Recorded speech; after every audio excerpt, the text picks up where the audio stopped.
Una de las tantas objeciones o preguntas que hacen los que no conocen al Señor, de vez en cuando y de cuando en vez surge alguien que nos pregunta o nos dice: pero es que es tan difícil saber cuál es la verdad con tantas religiones y todas dicen poseer la verdad absoluta. ¿Cómo yo puedo discernir la diferencia? Bueno, si alguien está buscando o dice estar buscando, yo le diría: ¿qué te parece si inicias con el cristianismo? Por una sencilla razón: es la única religión cuyo fundador dice haber muerto y resucitado.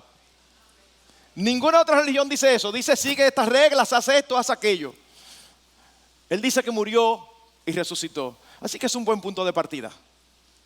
Cuando nosotros vamos a las Escrituras y vamos de manera específica al libro de los Hechos, donde inicia la iglesia cristiana, nos damos cuenta del lugar central que el evento, el hecho ciertísimamente cierto de la resurrección ocupa en la predicación y esencia del Evangelio de Cristo.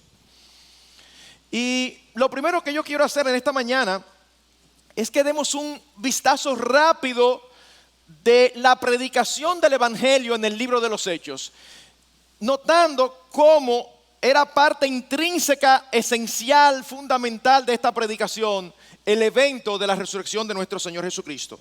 El primer discurso en la era cristiana aparece en el libro de los Hechos, dado por el apóstol Pedro.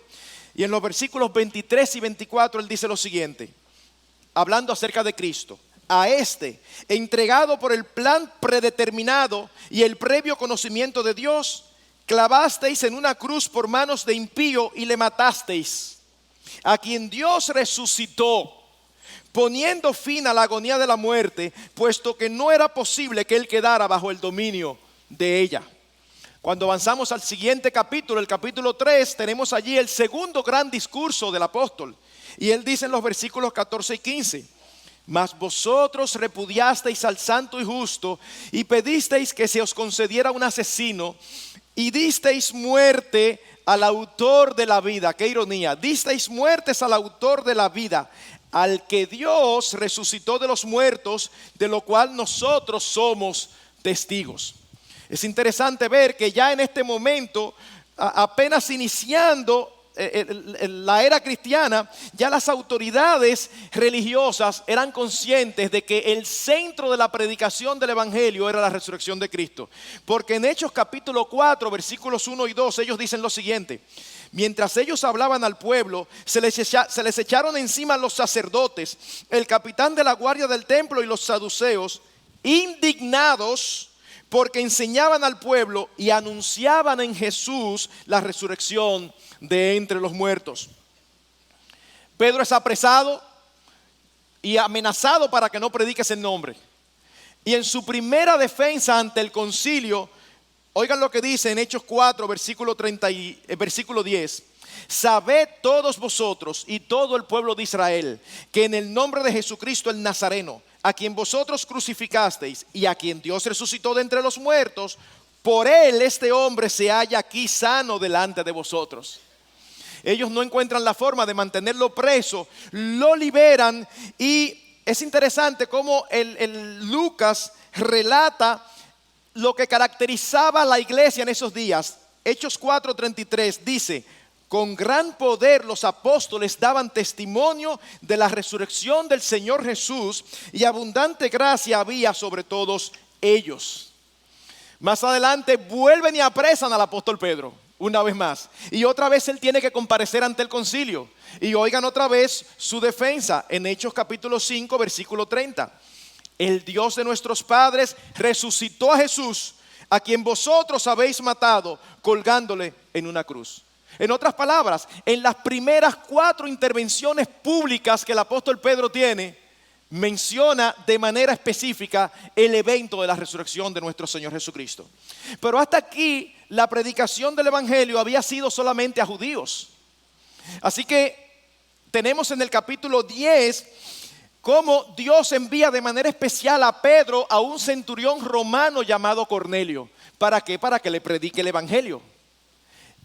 Oigamos la exposición de Pedro al centurión romano. Capítulo 10, versículos 39 y 40. y nosotros somos testigos de todas las cosas que hizo en la tierra de los judíos y en Jerusalén. Y también le dieron muerte colgándole en una cruz. A este Dios le resucitó al tercer día e hizo que se manifestara. Más adelante nosotros sabemos que el apóstol Pablo en el capítulo 9 se convierte y pasa de ser un perseguidor de los cristianos y de Cristo a ser un seguidor de Cristo y un perseguido. Y empieza una serie de viajes misioneros por el mundo conocido. En su primer viaje misionero, cuando ellos llegan a Antioquía de Pisidia, el apóstol Pablo predica de esta manera en Hechos 17, capítulo 17, versículos 2 y 3, diciendo: y aunque no hallaron causa para darle muerte, pidieron a Pilato que le hiciera matar. Y cuando habían cumplido todo lo que estaba escrito acerca de él, le bajaron de la cruz y le pusieron en un sepulcro. Pero Dios le levantó de entre los muertos y por muchos días se apareció a los que habían subido con él de Galilea a Jerusalén, los cuales ahora son sus testigos ante el pueblo. Y siguen los versículos siguientes enfatizando la realidad y el hecho de la resurrección. Concluye el primer viaje misionero. Tiempo después inicia el segundo viaje misionero. Y cuando llega a la ciudad de Tesalónica, lo encontramos otra vez predicando el evangelio a los tesalonicenses en Hechos 17, versículos 2 y 3. Y Pablo, según su costumbre, fue a ellos y por 3 días de reposo discutió con ellos basándose en las Escrituras, explicando y presentando evidencia de que era necesario que el Cristo padeciera y resucitara de entre los muertos, y diciendo: este Jesús a quien yo os anuncio es el Cristo. En ese mismo viaje misionero, luego de Tesalónica, llega a la ciudad de Atenas. Tenemos el relato también en el capítulo 17, versículo 18. También disputaban con él algunos de los filósofos epicúreos y estoicos, y algunos decían: ¿qué quiere decir este palabrero? Y otros: parece ser un predicador de divinidades extrañas, porque les predicaba a Jesús y la resurrección. Versículos 30 al 32. Por tanto, habiendo pasado por alto los tiempos de ignorancia, Dios declara ahora a todos los hombres en todas partes que se arrepientan, porque Él ha establecido un día en el cual juzgará al mundo en justicia por medio de un hombre a quien ha designado, habiendo presentado pruebas a todos los hombres al resucitarle de entre los muertos. Y cuando oyeron de la resurrección de los muertos, algunos se burlaban, pero otros dijeron: te escucharemos otra vez acerca de esto. Hermanos, no acostumbramos leer tantos textos bíblicos, pero es importante impresionar sus mentes y sus corazones con la palabra de Dios, no con la mía. Y creo que, y espero haberlos convencido de que la resurrección de Cristo es esencial, es fundamental en la predicación del evangelio. Oigan lo que dice el apóstol Pablo en 1 Corintios capítulo 15, versículos 1 al 4. Ahora os hago saber, hermanos, el evangelio que os prediqué, el cual también recibisteis, en el cual también estáis firmes, por el cual también sois salvos si retenéis la palabra que os prediqué, a no ser que hayáis creído en vano. Porque yo os entregué en primer lugar lo mismo que recibí, que Cristo murió por nuestros pecados conforme a las Escrituras, que fue sepultado y que resucitó al tercer día conforme a las Escrituras. Cuando nosotros vamos a los evangelios, los 4 evangelios, los 3 sinópticos y el evangelio de Juan, nosotros vemos que el clímax de su relato no es la muerte de Cristo, sino su resurrección. Y cuando llegamos al libro de los Hechos, nosotros vemos que inicia la iglesia con este evento tan trascendental que es la resurrección de nuestro Señor Jesucristo. Así que nos preguntamos, ¿por qué tanto énfasis en la resurrección de Cristo? Bueno, hermanos, porque es central en el evangelio, como hemos dicho. Y es central desde diferentes ángulos en que nosotros lo miremos. Y el resto del tiempo quiero presentarles en esta mañana cómo la resurrección de Cristo es central desde el punto de vista teológico, desde el punto de vista apologético y desde el punto de vista escatológico. Así que permítanme desarrollar esto. En primer lugar, la resurrección de Cristo es central desde el punto de vista teológico, al menos por 3 razones.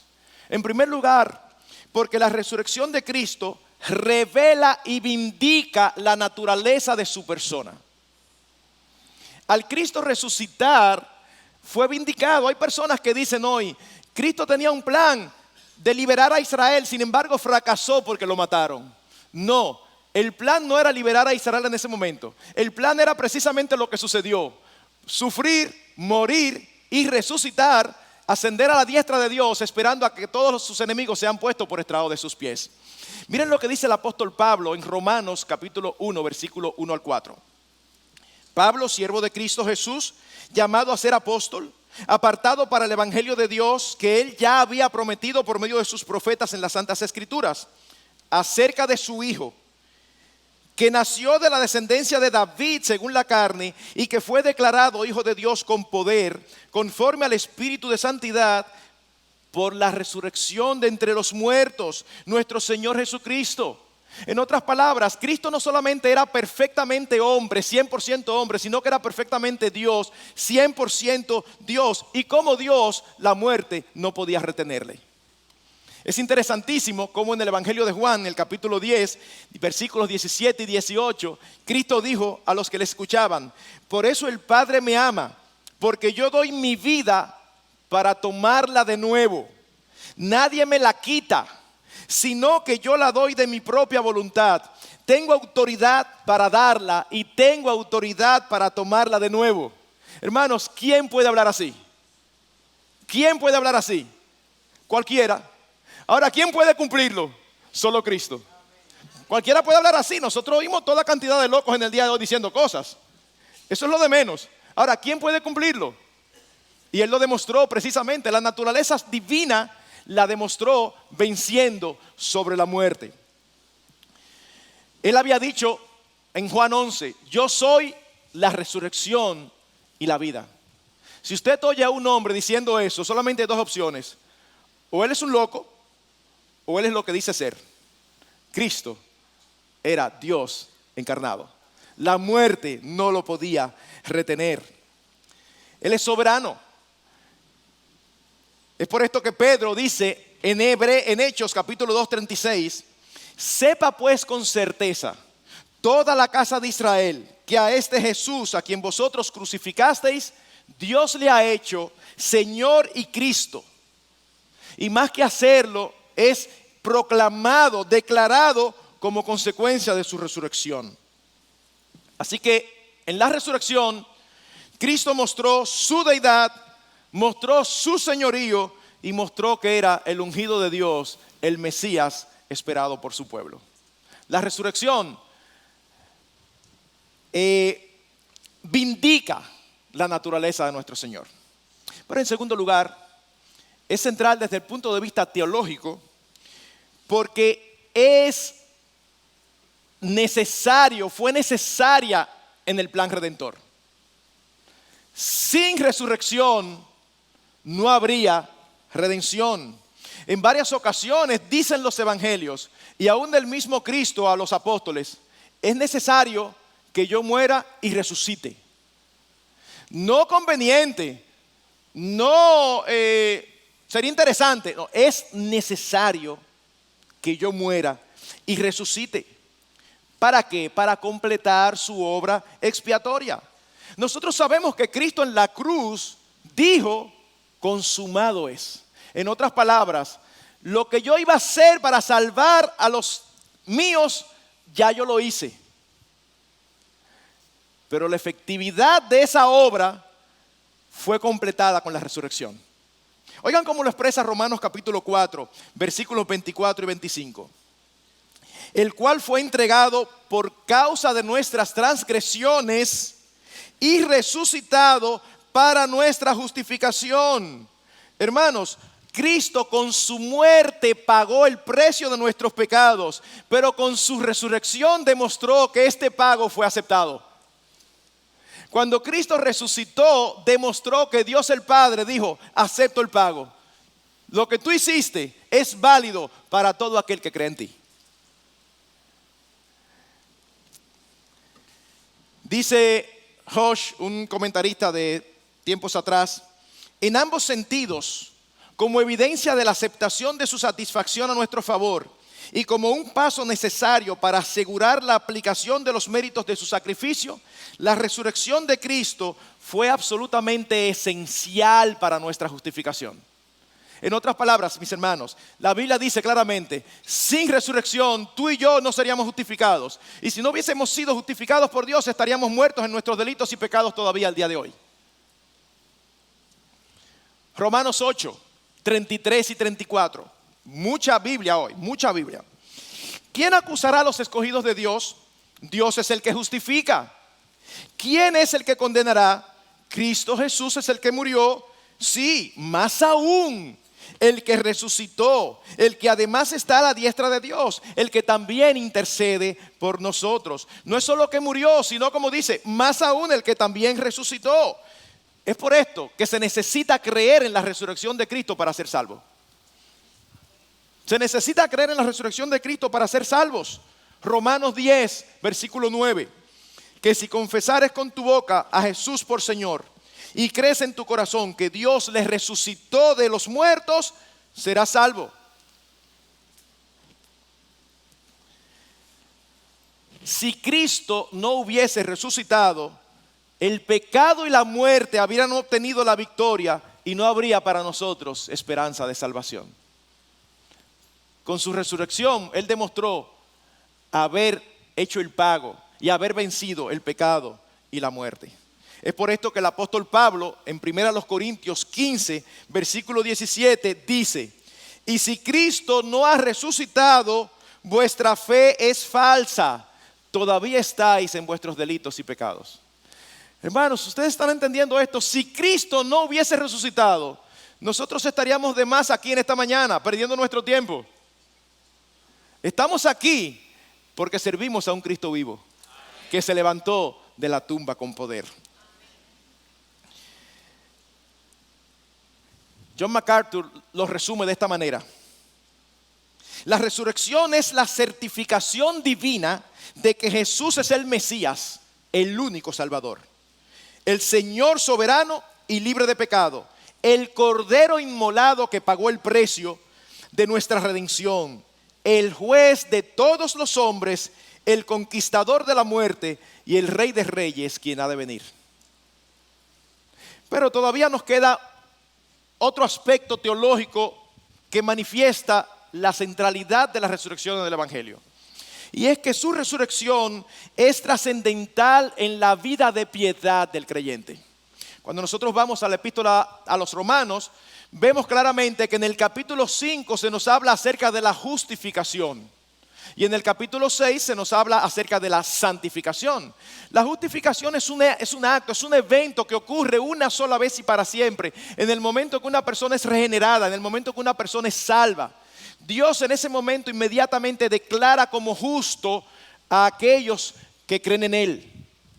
Pero la santificación, aunque tiene una etapa inicial, tiene una etapa que es experimental, que es progresiva, y nos habla de ese proceso en el cual nosotros nos vamos conformando cada vez más a la imagen de Cristo, en el cual vamos acercándonos cada vez más a Él, conociéndole más cercanamente. Y en este sentido, en la práctica, significa que nosotros estamos muertos al pecado y vivos para Dios por la resurrección de Cristo. Oigan lo que dice Romanos capítulo 6, versículo 4. Por tanto, hemos sido sepultados con Él por medio del bautismo para muerte, a fin de que como Cristo resucitó de entre los muertos por la gloria del Padre, así también nosotros andemos en novedad de vida. Tú eres cristiano, tiene que haber una nueva vida. Cristo resucitó para darnos esa posibilidad.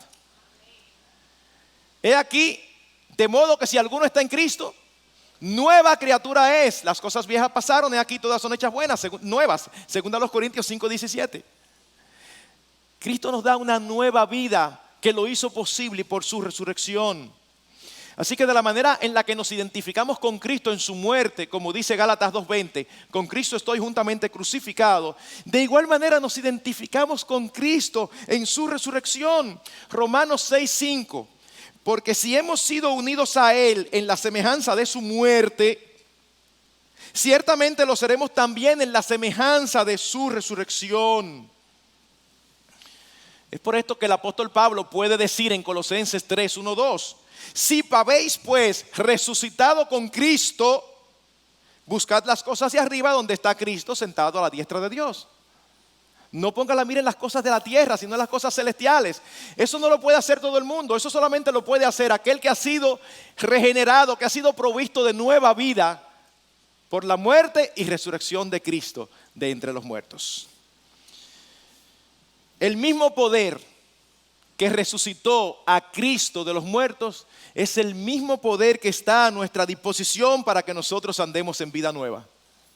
¡Wow! Por eso, hermanos, por eso, nunca, jamás, cuando pecamos, podemos decir: es que yo no pude evitarlo. Nunca. Debemos ser sinceros y decir: es que yo no quise. Siempre podemos, porque precisamente Cristo murió y resucitó para capacitarnos a vencer el pecado. Pero en segundo lugar, habiendo visto cómo es central desde el punto de vista teológico, permítanme ahora mostrar cómo la resurrección de Cristo es esencial desde el punto de vista apologético. Esta palabra apologética viene de la palabra apología, que significa discurso por palabra o por escrito en defensa o alabanza de personas o cosas. Cuando hablamos de apologética cristiana, nos referimos a aquellos argumentos, aquellas evidencias en defensa de las verdades del cristianismo.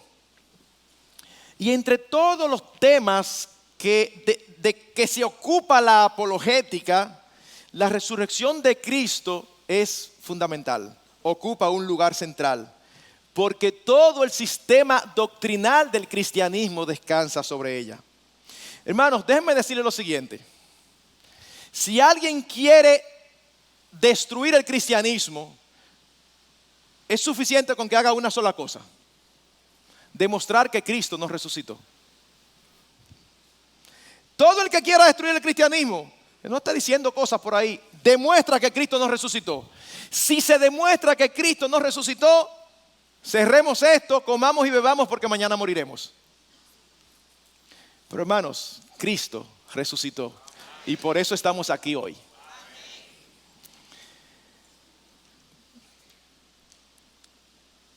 Veamos algunas de las evidencias de la resurrección de Cristo como un hecho irrefutable.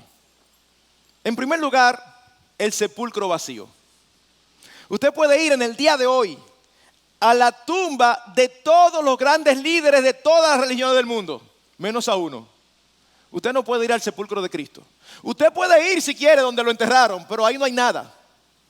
Ahí no hay cenizas, ahí no hay restos mortales. Y esto es una gran evidencia, porque lo único que explica que el cuerpo de Cristo no esté en el sepulcro es que resucitó. ¿Cómo explicamos nosotros la ausencia del cuerpo si no hubo resurrección? Bueno, algunos incrédulos y escépticos han tratado de explicarlo de diferentes maneras. Algunos han dicho que lo que pasó fue que los discípulos de Cristo robaron el cuerpo, o que el mismo José de Arimatea lo sacó de allí. Pero hermanos, esto es imposible. En primer lugar, es imposible porque los mismos líderes religiosos previeron que esto podía pasar y tomaron medidas de antemano. Permítanme citarles Mateo 27, 62 al 66, donde dice: al día siguiente, que es el día después de la preparación, se reunieron ante Pilato los principales sacerdotes y los fariseos y le dijeron: Señor, nos acordamos que cuando aquel engañador aún vivía, dijo: después de 3 días resucitaré. Un paréntesis, es increíble que los enemigos se recordaran y los discípulos no. Esas son las ironías. Por eso ordena que el sepulcro quede asegurado hasta el 3er día. No sea que vengan sus discípulos y se lo roben y digan al pueblo: ha resucitado de entre los muertos. Y el último engaño sería peor que el primero. Oigan, ellos mismos se están incriminando. O sea, vamos a evitar que hagan un truco Porque si dicen que resucitó, sí es verdad que perdimos la batalla. Y entonces ellos prevén esa posibilidad. Pilato les dice: una guardia tenéis, id, aseguradla como vosotros sabéis. Y fueron y aseguraron el sepulcro. Y además de poner la guardia, sellaron la piedra. Por otro lado, después del palo dado, después que los hechos ocurrieron, ellos sabían que eso iba a ser poderoso para la expansión del cristianismo. Así que intentaron que se corriera la voz de que el cuerpo había sido robado, al punto que sobornaron a los soldados romanos, porque si un soldado romano puesto allí dejaba que eso sucediera, era reo de muerte. Así que los sobornaron. Oigan lo que dice Mateo 28, 12 al 15. Y después de reunirse con los ancianos y deliberar con ellos, dieron una gran cantidad de dinero a los soldados, diciendo: decid esto, sus discípulos vinieron de noche y robaron el cuerpo mientras nosotros dormíamos. Y no se preocupen, que si esto llega a oídos del gobernador, nosotros lo convenceremos y os evitaremos dificultades. Siempre es lo mismo en todo lugar. Ellos tomaron el dinero e hicieron como se les había instruido, y este dicho se divulgó extensamente entre los judíos hasta hoy. Otros, viendo la dificultad de esta posición, dicen: no, lo que pasó fue que el Señor Jesucristo sufrió un desmayo, y después que todo el mundo se fue, Él se recuperó, empujó la piedra y salió. Ajá. Ustedes miran todo lo que el Señor pasó: golpes, maltratos, crucifixión, una lanza en su costado. Bueno, a menos que no fuera un hombre normal. Pero si tú tienes ese argumento, tú no estás dispuesto a aceptar eso. Porque precisamente el argumento que tú estás dando para decir que no, que era un hombre normal. Aparte de eso, él estaba embalsamado. Y no pensemos que eso es esparadrapo que nosotros usamos. No, era cerca de 100 libras entre tiras y bálsamo. Una piedra que 4 mujeres no pudieron mover. Y entonces el Señor se iba a recuperar, se iba a quitar esas 100 libras y iba a empujar ni que fuera Sansón. O sea, es ridículo. Cuando uno quiere irse en contra de las evidencias, cae en el ridículo. Otros dicen: no, lo que pasó fue que las mujeres se equivocaron de tumba y fueron a otra tumba. Ajá, y también se equivocaron los apóstoles. Y también se equivocaron los soldados romanos. Se equivocó todo el mundo. Además, si hubiera sido así, el problema se hubiera resuelto fácil. Nada más había que decir: no, no fue en esa, fue en esta. Y mira el cuerpo aquí. Así que definitivamente, hermanos, hay una tumba vacía porque el cuerpo no apareció. Por lo menos no apareció donde las autoridades querían que aparecieran, en la tumba. El cuerpo sí apareció. Apareció vivo, manifestándose a los suyos, para luego ascender al Padre y sentarse a su diestra. Pero en segundo lugar, no es solamente el sepulcro vacío, son las apariciones del Cristo resucitado. Se registran en las Escrituras al menos 10 apariciones. 5 de ellas el mismo día de la resurrección. Se le apareció a Pedro, se le apareció a las mujeres, se le apareció a aquellos 2 que iban camino a Emaús, y se le apareció a los 10 que estaban en el aposento alto sin Tomás. Luego, más adelante, volvió a aparecerse a los 10 más Tomás. Tomás, no seas incrédulo, mira aquí, mete la mano aquí. Y dice que luego se apareció a más de 500. Qué difícil es tratar de convencer que algo no sucedió cuando hay tantos testigos que dicen: yo lo vi, yo lo vi. Dice Lucas por eso en Hechos capítulo 1:3: después de su padecimiento se presentó vivo con muchas pruebas convincentes. Algunos han dicho: bueno, tú sabes que existe un aspecto psicológico donde la gente se convence de lo que quiere. Así que eso fue más bien un relato fraudulento. Fue una visión colectiva causada por el anhelo que ellos tenían de que Cristo resucitara. ¿Serio? Los apóstoles no estaban esperando que resucitara. Los apóstoles se fueron cada uno a su casa triste. Las mujeres no fueron a la tumba el primer día de la semana a verlo resucitar. ellas fueron a ungir el cuerpo. A todo el mundo se le había olvidado que él había prometido que iba a resucitar. Eso no estaba en sus mentes. La tristeza los embargaba y se habían olvidado de la promesa vez tras vez que él había dicho que se tenía que levantarse de la tumba. Así que a ellos mismos los sorprendió. Claro, cuando se levantó todo el mundo se recordó. Pero no puede ser una visión colectiva para todos.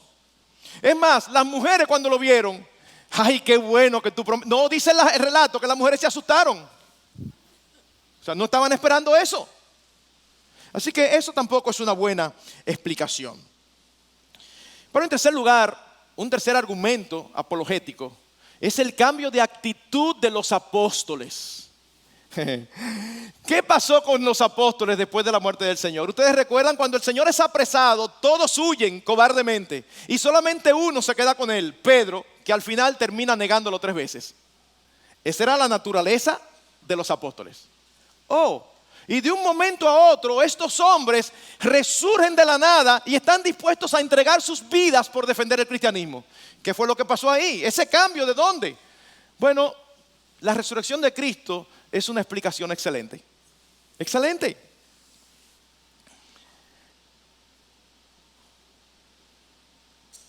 Alguien ha dicho que ellos pudieron ponerse de acuerdo para fraguar un engaño colosal. Mira, y si todos nos unimos para decir que Él resucitó realmente, aunque no lo haya hecho. Bueno, déjenme preguntarle algo. ¿Ustedes creen que hay personas que están dispuestos a morir por una mentira? La respuesta debe ser sí. Pero ellos no creen que es mentira, ellos creen que es verdad. Porque ustedes posiblemente me dicen, pero ¿y estos islámicos que se mutilan, que se suicidan tratando de conseguir sus propósitos? Bueno, ellos lo hacen por una mentira. De hecho, una gran mentira. Pero ustedes saben cuál es la diferencia, que ellos creen con todo su corazón que es una verdad. O sea, tú puedes estar totalmente equivocado y dispuesto a lo que sea con algo que tú crees de todo corazón. Pero ¿quién en su juicio cabal está dispuesto a morir por algo que sabe que es un engaño? O sea, al momento final es como, hey, no, espérate, era relajando. Al momento final uno llega a un punto, pero nadie va a morir por una mentira. Así que la mejor explicación que nosotros encontramos en la Biblia acerca del cambio entre el Pedro que negó al Señor y aquel que la tradición dice que murió crucificado boca abajo para no tener la honra de morir igual que su maestro, está en 1 Corintios 15:5, donde dice que el Cristo resucitado se apareció a Cefas. Pensemos en Jacobo, su hermano, que vino a ser columna de la iglesia y luego escribió la epístola de Santiago. En uno de los evangelios se dice que él no creía en su hermano, en el Señor Jesucristo. Y sin embargo, de un momento a otro lo vemos dispuesto a morir por su hermano de madre. Dice un autor que es rector de una universidad lo siguiente: fue la creencia que cambió los corazones quebrantados de los seguidores de un rabino crucificado en unos valerosos testigos y mártires de la iglesia primitiva. Esta fue la confesión que separó a los seguidores de Jesús de los judíos y los transformó en la comunidad de la resurrección. Los podían poner en la cárcel, flagelarlos, matarlos, pero no podían hacer que ellos negaran su convicción de que al tercer día Él resucitó. Usted puede hacer lo que sea, yo lo vi. Otro autor dice: pensemos en el absurdo psicológico de imaginarnos a un grupito de individuos deprimidos que un día estaban encogidos de miedo en el aposento alto y unos pocos días después se transformaron en una compañía que ninguna persecución pudo silenciar. Y luego tratar de atribuir ese dramático cambio a nada más convincente que una invención que ellos estaban tratando de imponer al mundo. Simplemente eso carece de sentido. Lo mismo podemos decir del apóstol Pablo, un feroz perseguidor de la iglesia y de un momento a otro un perseguido. ¿Cuál fue la diferencia? El Cristo resucitado se le apareció camino a Damasco. Pablo, Pablo, Saulo, Saulo, dura cosa te es dar cosas contra el aguijón. ¿Quién eres, Señor? Jesús, a quien tú persigues. Estoy vivo y reinando. Y Saulo entonces es convertido en Pablo. Hermanos, la resurrección de Cristo es una de las más fuertes evidencias de la veracidad del cristianismo. No es posible enfrentarse objetivamente a este hecho y al mismo tiempo dudar de su autenticidad. Hace unos años atrás, un abogado llamado Frank Morrison decidió junto con un amigo dedicarse a estudiar dentro de lo que fuera humanamente posible y objetivamente el evento, con el propósito de demostrar que era una falsedad. El amigo se encargaba de una parte y a él le tocó encargarse de investigar todo lo que tuviera a su alcance acerca del hecho de la resurrección. Resultado: terminó la investigación. ¿Cuál fue el resultado? Frank Morrison terminó convirtiéndose al Señor y escribiendo un libro que se titula ¿Quién movió la piedra? ¿Usted sabe cómo se titulaba el primer capítulo de ese libro? El libro que se negó a ser escrito. Porque él pensaba escribir algo, un libro al final de sus investigaciones, pero no era ese el que pensaba escribir. Él empezó a investigar para escribir uno en contra de la resurrección.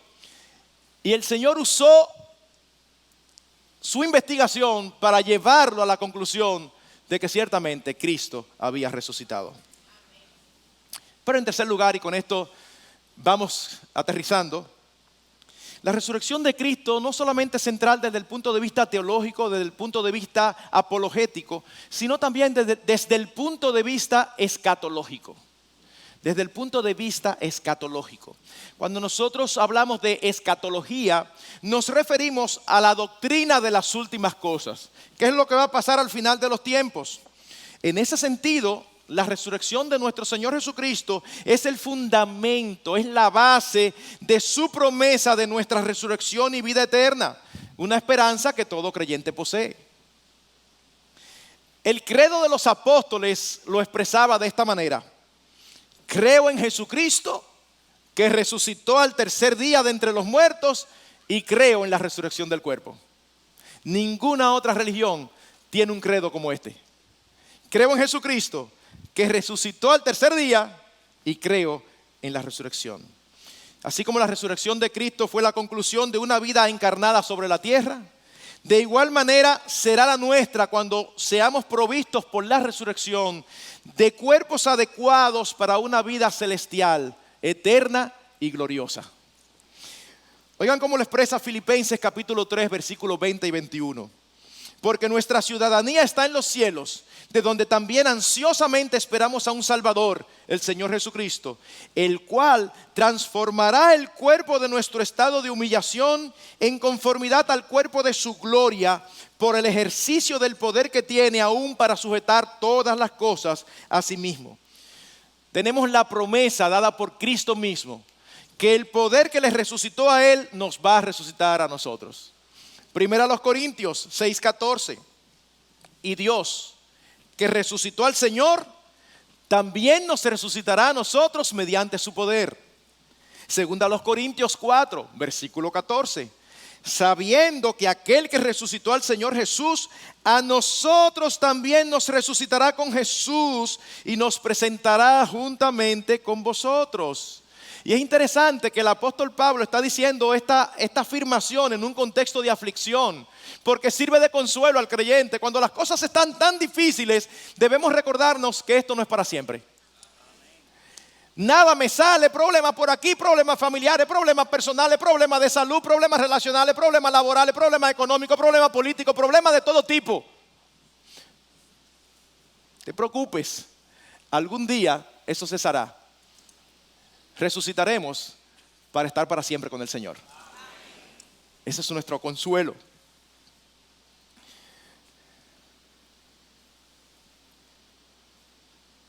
Así que la resurrección de Cristo es la garantía para su pueblo de que también va a resucitar.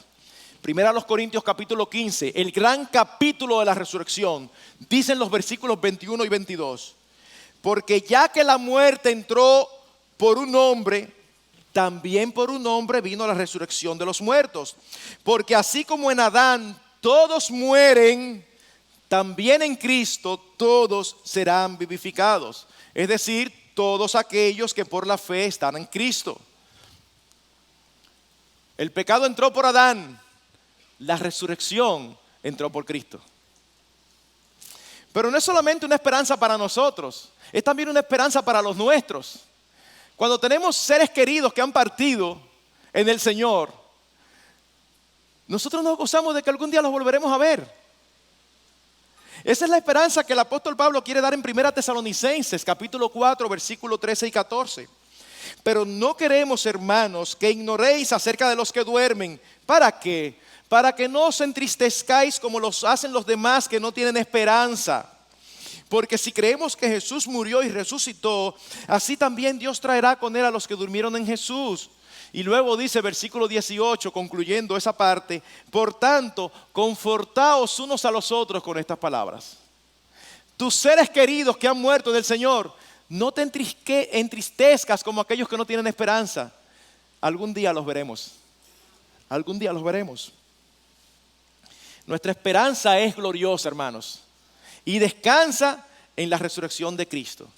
No es solo Pablo que lo dice. El apóstol Pedro lo expresa con su estilo particular en 1 de Pedro 1, 3 y 4. Dice: bendito sea el Dios y Padre de nuestro Señor Jesucristo, quien según su gran misericordia nos ha hecho nacer de nuevo a una esperanza viva. ¿Cómo? Mediante la resurrección de Jesucristo de entre los muertos, para obtener una herencia incorruptible, inmaculada y que no se marchitará, reservada en los cielos para vosotros.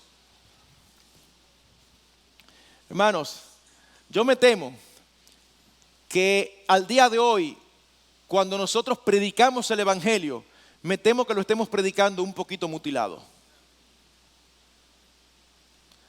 Porque nos concentramos mucho en la muerte del Señor, pero con frecuencia nos olvidamos de, en la presentación del Evangelio, recordar que Él resucitó.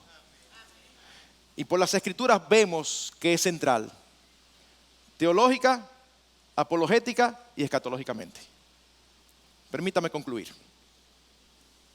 Alguien dijo lo siguiente: si se quita del Nuevo Testamento la verdad de la resurrección, toda su estructura doctrinal cae y la esperanza se desvanece. Pero esto es expresado de una mejor manera por el apóstol Pablo, inspirado por el Espíritu Santo, en 1 Corintios 15, versículos 13 al 20. Y si no hay resurrección de muertos, entonces ni siquiera Cristo ha resucitado. Y si Cristo no ha resucitado, vana es entonces nuestra predicación y vana también nuestra fe. Aún más, somos hallados testigos falsos de Dios, porque hemos testificado contra Dios que Él resucitó a Cristo, a quien no resucitó, si en verdad los muertos no resucitan. Pues si los muertos no resucitan, entonces ni siquiera Cristo ha resucitado. Y si Cristo no ha resucitado, vuestra fe es falsa. Todavía estáis en vuestros pecados. Entonces también los que han dormido en Cristo han perecido. Si hemos esperado en Cristo para esta vida solamente, somos de todos los hombres los más dignos de lástima. Pero aquí está el glorioso versículo 20. Mas ahora Cristo ha resucitado de entre los muertos, primicias de los que durmieron. Hermanos, lo que el apóstol Pablo está diciendo en esta porción es que si Cristo no resucitó, no tiene sentido el cristianismo. Como he dicho en más de una ocasión en esta mañana, estamos aquí perdiendo nuestro tiempo por algo que no nos lleva a ningún lado, que no nos libra de la condenación de nuestros pecados. Por eso dice el apóstol Pablo, la conclusión lógica, si Cristo no resucitó, está de versículo 32. Comamos y bebamos, que mañana moriremos. Si Cristo no resucitó, no perdamos el tiempo congregándonos ni siguiendo el cristianismo. Tratemos de sacar el máximo disfrute de lo que cada uno nos guste. Ahí tiene sentido la filosofía hedonista.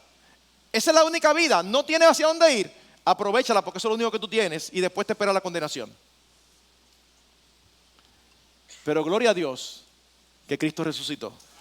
Y por eso el gran capítulo de la resurrección no termina con el versículo comamos y bebamos que mañana moriremos. No, termina con el versículo 50, con el versículo final donde dice: por tanto, mis amados hermanos, estad firmes, constantes, abundando siempre en la obra del Señor, sabiendo que vuestro trabajo en el Señor no es en vano.